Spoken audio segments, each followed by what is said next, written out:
Beautiful stories. I remember when Josh was about 3 months old and I was taking care of him, I called Lisa, she was at the rehab, and I said, hey Lisa, Joshua's got meningitis and I'm in isolation in the hospital with him. However, it's a viral meningitis, it's not bacterial. He should be able to survive this, but she said, oh, Jean, I want to let you know that I've been HIV positive for the last 7 years. And I said, oh, of course I have cuts all over my hands all the time. I'm into gardening, I'm into doing all kinds of things, and I really wasn't taking care of myself. So I said, okay, fine, then we'll have that baby tested, and I think he'll get tested too. And I tested negative, but the baby tested positive. So I went to two beautiful pediatricians, Dr. Azret and Dr. Lopez, Emilio Lopez and Dr. Ramon Nazaret. I wish they were here because I would love to honor them. They took care of my children for many years, free of any cost. And of course I had to go to the immunology clinics at Jackson every month.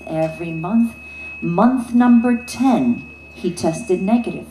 Month number 11, he tested negative. Month number 12, he tested negative.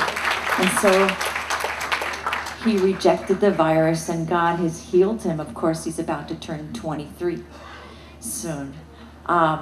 So many wonderful stories of God's intervention because God has built this house. It's good ground for you to sow your love, sow your gifts. It's as good ground for you to give because we stretch every penny and we make sure that lives are changed. Because while he's building a house, he's building us.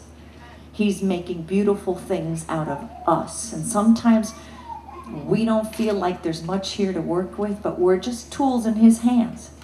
You know, I've just shared with the adoptive family back there, Alvaro, his beautiful family. I said, you know, the father of our faith, Abraham, his wife got jealous with the first son, Ishmael, and she said, get rid of that son, Ishmael. He's never going to have an inheritance with my son, Isaac. And so he had to basically send his son Ishmael off to wander in the desert. Genesis 21. And he wandered in the desert. But before he did that, he told Abraham, don't worry about it.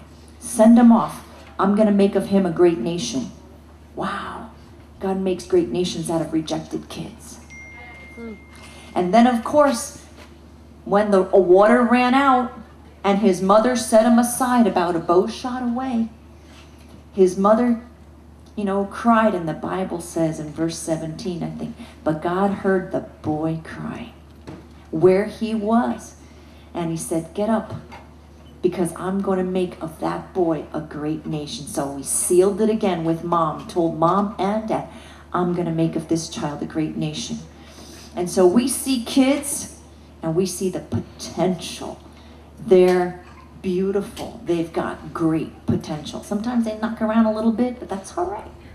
God's going to make them a great nation, and we never give up hope for any one of our kids. And they still call me when they're 25. Hey, Mama Jean, you know.